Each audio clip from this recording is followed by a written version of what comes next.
আসসালামু আলাইকুম।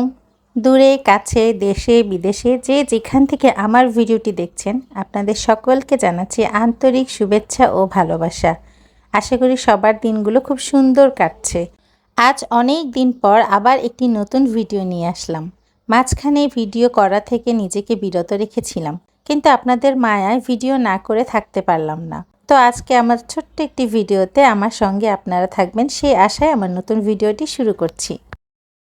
প্রতিদিন সকালবেলা রুটি খেতে আর ভালো লাগছিল না, তাই আজ অনেক দিন পরে আলু ভর্তা দিয়ে ভাত খাওয়ার খুব ইচ্ছে হচ্ছিল। আর এই তো আলু সিদ্ধ করতে দিয়েছি।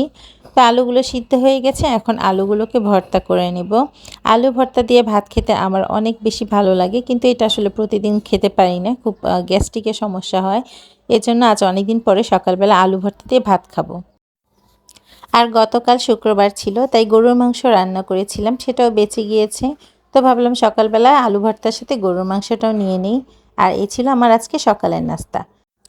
আর এই তো নাস্তা করেই বাজার করতে চলে গিয়েছিলাম। বাজার থেকে আজকে আতা ফল, পেয়ারা আর আম, এগুলো গ্রীষ্মকালীন ফল, এগুলো আমাদের সবসময় খাওয়া উচিত।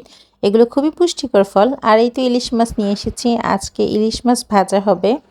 তো এই তো ইলিশ মাছগুলো ভেজে নিয়েছি। তো আমার ইলিশ মাছ ভাজাটা অনেক পছন্দ। তো আপনারা কেউ বলতে ভুলবেন না যে কার কার আমার মতো ইলিশ মাছ ভাজা পছন্দ। আর এইটা কি শুটকি আমি জানি না, তো আমি নিয়ে এসেছি এই শুটকিটা। এই শুটকি দিয়ে আমি সাজনা আর বেগুনের একটা সবজি রান্না করব। এই সবজিটা আমার অনেক বেশি পছন্দ। আমি সাজনাও খুব পছন্দ করি, তবে ডাল দিয়ে এভাবে কখনো বিশেষ খাওয়া হয়নি। তো আজকে ট্রাই করছি, তো আমার কাছে মনে হচ্ছে যে সবজিটা ভালো হবে। তো এই ছিল আমার আজকে দুপুরের খাবার, ভাত, ইলিশ মাছ ভাজা আর শুটকি দিয়ে সাজনার সবজিটা। তো ভাত খেয়ে এরপরে চলে গিয়েছিলাম আজকে বাড়িতে, প্রায় অনেক দিন পর আজকে বাড়িতে এলাম। তো এই বাড়িতে ঢোকার শুরুতেই বেলি ফুল গাছ আছে। গাছে দু একটা বেলি ফুল হয়েছে, বাট অতটাও হয়নি। মনে হয় বর্ষা আসলে বা বৃষ্টি হলে প্রচুর বেলি ফুল হবে। তো বেলি ফুলের ঘ্রাণ আমার অনেক ভালো লাগে। আর এটা আমার ব্যালকনির বাহিরের সাইডটা। তো বাহিরে এরকম টবে করে ফুলের টবে আমি বেশ কিছু ঘাস ফুল লাগিয়েছি। তো ঘাস ফুলগুলোতে ঘ্রাণ হয় না, তবু দেখতে অনেক সুন্দর লাগে। তাই এজন্যই আমি ঘাস ফুলগুলো লাগিয়েছি। তো আপনাদের কার কার ঘাস ফুল অনেক ভালো লাগে অবশ্যই বলবেন। আসলে ফুল ভালোবাসে না এমন কেউ নেই, ফুল সবাই পছন্দ করে। আমিও ফুল অনেক বেশি পছন্দ করি। আর এজন্যই যে কোনো ধরনের ফুল আমি যখনই দেখি বাহিরে বিক্রি হচ্ছে আমি সাথে সাথে নিয়ে আসি। আর এটা আমার ব্যালকনির ভিতরের সাইড। তো আমি ভিতরে এসেই দেখি আম্মু গাছগুলোতে পানি দিচ্ছিল। আর আমি আর আম্মু দাঁড়িয়ে বেশ কিছুক্ষণ গল্প করলাম। আর এই আমার ব্যালকনির ভিতরে ফুলগুলো দেখতে অনেক সুন্দর লাগছে, তাই না? মাশাল্লাহ। আর এটা আমার কিউট দুইটা পাখি। ওই পাশে আরও দুইটা পাখি আছে, অন্য একদিন দেখাবো।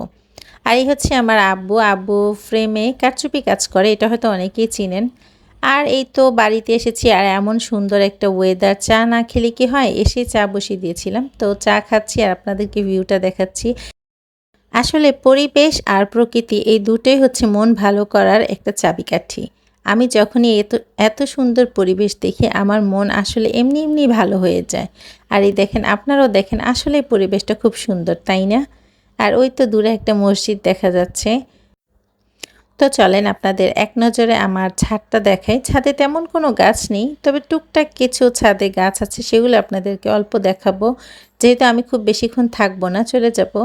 তো এই আমার ছোট্ট একটা ছাদ বাগান। তেমন কোনো গাছ নেই, তবে আশা করি সামনে অনেক ভালো ভালো গাছ আনার চেষ্টা করব, কারণ আমার গাছ খুব ভালো লাগে। আর গাছ তো আসলে সবারই ভালো লাগে, আমাদের প্রকৃতি বন্ধু গাছ।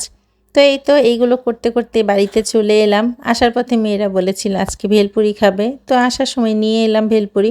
যদিও এগুলো স্বাস্থ্যকর খাবার না, তারপর অনেকদিন পরে ওরা আবদার করেছে, সেজন্য নিয়ে এলাম। আর এই তো বিকেলে নাস্তা শেষ করে মেশিনে আমি একটু হালকা পাতলা হাতের কাজ করছিলাম, সেটা করার জন্যই বসে পড়েছি।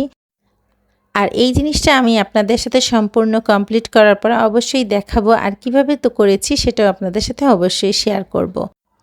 তো এই ছিল আমার সকাল থেকে সন্ধ্যা পর্যন্ত কাজের রুটিন। তবে প্রতিদিন তো আর এক ধরনের রুটিন চলে না, জীবন পরিবর্তনশীল, তাই কাজের রুটিনগুলো পরিবর্তনশীল। আর আমি অবশ্যই চেষ্টা করব বিভিন্ন সময় আমি যে বিভিন্ন ধরনের কাজগুলো করি আপনাদের সাথে শেয়ার করার। আর আপনারা অবশ্যই আমার পাশে থাকবেন। তো আজ এই পর্যন্তই, সবাই সুস্থ থাকবেন, ভালো থাকবেন, আল্লাহ হাফেজ।